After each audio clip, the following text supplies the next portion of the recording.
Happening, party people? Happy, thriving Thursday. This is your daily morning motivational message because motivation is a lot like our personal hygiene. You want to do it every day because you want to maintain a standard of excellence when it comes to your mindset, your thought process, your vision, your daily method of operation, and elevating your thinking every opportunity that you get. We have to understand that we are inundated with a level of mediocrity and mass distraction that is unparalleled in all of time. Why? Because the proliferation of useless information is more pervasive now than at any other point in time because of devices like the one I'm talking to you on right now, because we have access to the entire globe, it seems, at the end of our wrists at any point in time, because there are 1,000+ channels in people's cable television packages. Think about that. There's literally 1,000+ channels in certain people's cable packages.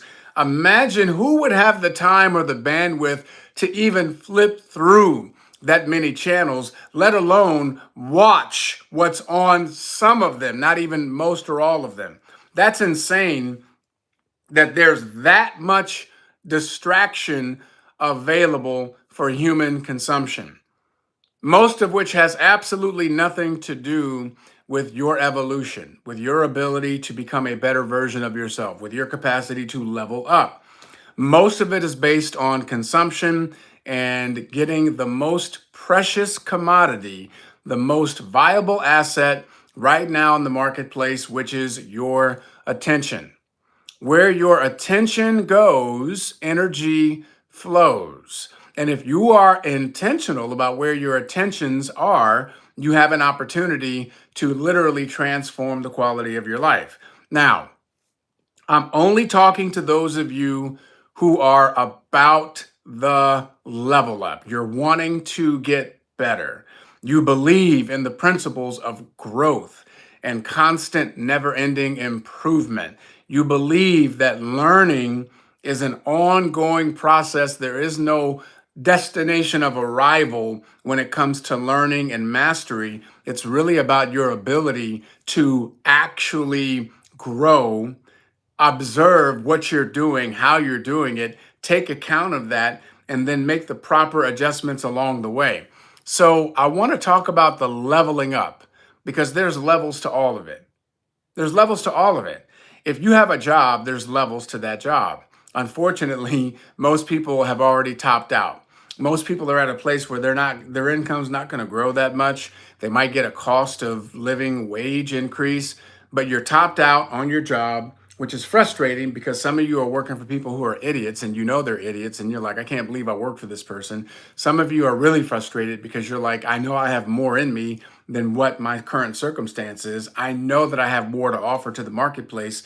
Why have I settled for less? Why have I settled for mediocrity? Why have I settled to be overworked and underpaid? So there's levels, and then you recognize when you are topped out and you have to do something about it. Most people just park in that situation. And they literally build and construct their entire life around that little mini tiny paycheck. And they don't do much to increase their value in the marketplace. They don't do much to learn a new skill. They don't do much to get uncomfortable because now they've gotten comfortable with being overworked and underpaid. We call it slavery, okay? I don't use that word lightly because that's how I came to be in the United States because of a horrible institution called slavery. I recognize that. I don't say it lightly, but unfortunately, a lot of people in their situations, in terms of their primary source of income, that's the dynamic, but there's levels to it. Now, you might be in a situation where you can literally work your way up the food chain. You can literally work your way up to a 7-figure annual income. Now, that to me is a job that could be worth having because at least you have the opportunity to have a clear path to create as much success as you choose because it's available within your job structure that can pay you more than $1 million a year. Most jobs are not like that, I know, but we're talking about levels, okay? So leveling up. So if you're in a situation where you have topped out And I don't care what the number is. It might be 60,000 a year, 80,000 a year, 120,000 a year. You've topped out. Then either you just have resigned yourself that that's it for you on your financial path, and you're just going to figure it out and just do, stick with that, settle for that, or you're going to do something about it. If you have a situation where you can work your way up the food chain and you can make more, $1 million or more a year, then you're in a good situation financially. At least you have the opportunity. There's levels to your relationships. Some of you have really good friends. Some of you have friends because of geography. You just happen to live close to each other. And so again, you might be settling. But some of you have some really great friendships that have withstood the test of time, and you've gone through it, the good, the bad, and the ugly. You know each other's worst situations and dynamics and mistakes, and there's been a lot of tears shed and love lost and regained and forgiveness, but you're still there because there's loyalty, there's commitment, and there's a true bond. Now that's invaluable, but there's levels to friendship. So make sure those people that you count as friends, that they know that you count them as friends, that they know that you appreciate them. There's a level to taking some time out to send someone a note. There's levels to taking some time out just to pick up the phone and call and say, hey, we haven't talked in a year, but I appreciate you. I'm grateful that you're in my life. There's levels to your level of showing up for your friends and what you're willing to do. Oh, you're moving? I'm on the next flight. I'm going to help you move. What? You don't have to do that. Yeah, I know, but you're my friend. Friends are far and few in between. If I have the time and the resources, I'm going to help you out. I'm going to be there. There's levels to your spiritual walk and practice. Are you really spiritually walking and practicing with intention? Are you really taking the time to learn more about your own spiritual journey? Maybe there are certain texts, sacred texts, or religious doctrines and books that you can learn and study from and take little bits of this and little bits of that. There are plenty of spiritual books and topics, and there's so much that we can learn from those different practices. Are you applying yourself? Are you consistently showing up for yourself spiritually each and every day? Are you meditating? Are you praying? Are you utilizing silence in order to gain further insight into the self? Or do you just tell people I'm spiritual, but you don't really practice much of it, if at all? There's levels to your spiritual practice. There's levels to your understanding. There's levels. People read the Bible and they'll take one phrase and they keep repeating that phrase over and over again. They hear somebody that said something about something else that somebody said that was from the Bible. They don't even know it.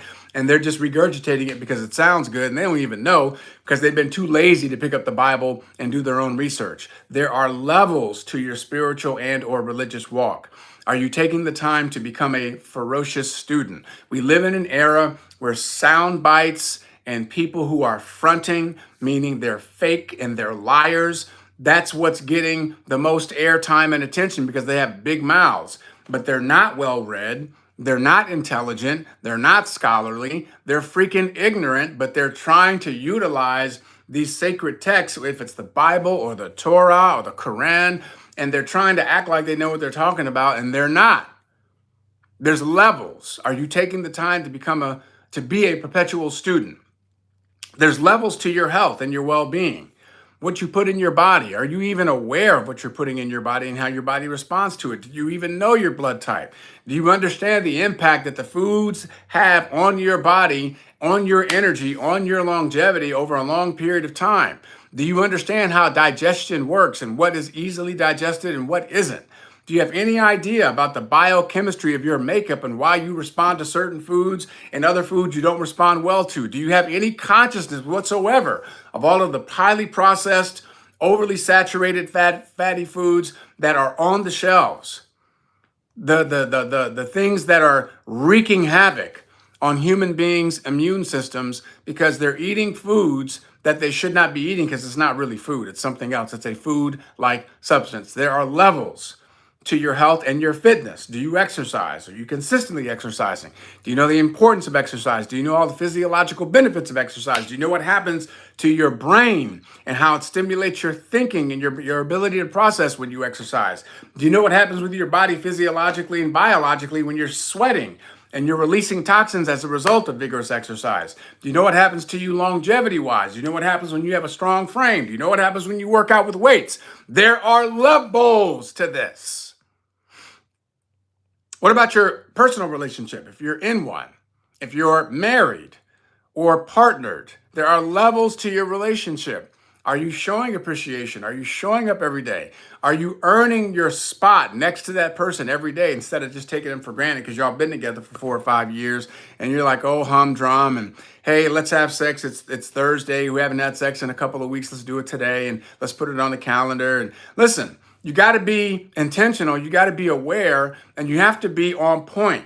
You have to move as if you were moving in those first few weeks of courtship, in those first few weeks of trying to get that person's attention and let them know that you appreciate them. You made time. Remember when you used to make time to let that person know they were special, and then you give them for a while and you forget all that. You get comfortable. You're like, I did all that work in the beginning. I can chill now. I can take things for granted. I'm good. No, a healthy paranoia is good. It actually can bring more liveliness to your relationship. There are levels to this. When's the last time you wrote a love letter and put it in the mail and put a stamp on it? When's the last time you surprised your spouse with something unexpected? Could be a cup of coffee at work, could be a gift, could be anything. Just to keep things alive. There are levels to life. There are levels to getting to know yourself. When's the last time you just went a whole day and didn't speak to anybody? You just embraced being inner silence. No phone, no screen time, no scrolling, nothing. You just went off the grid for a whole day and you agreed not to say a word, not even to yourself. When's the last time you took a trip by yourself? When's the last time you took yourself out to dinner? Took yourself to a movie? Just took yourself out on a date because you enjoy your own company? When's the last time you just embraced the inner self? How far you've come, what you've overcome, and where you're going, and how excited you are about your own future and what you're going to create. There are levels to this thing called life. And I invite you to take some inventory after getting off of this video and take account of where you're at in all those categories. Where are you at financially? There's levels to your finances. We talked about the job dynamic. Have you sold yourself short? Are you really earning the type of income that you believe you deserve? Do you have a net worth that you're proud and you could brag about? When people look at your bank balance and your bank account, would they get excited? Would they be envious? There are levels to this. And if the level isn't up to your liking, if it doesn't get you excited, if it's not something you want to shout out to the world, you got work to do. Guess what? We all have work to do. So find some of those areas. Start being more intentional about leveling up, because there is no top. There is no bottom. There's the alpha and the omega, but you have the unlimited capacity to keep reaching for more, because there's always more. You deserve it. If you got some value, please like and subscribe. Go ahead and share this video with somebody else, because it's a blessing to be a blessing. See you in the morning.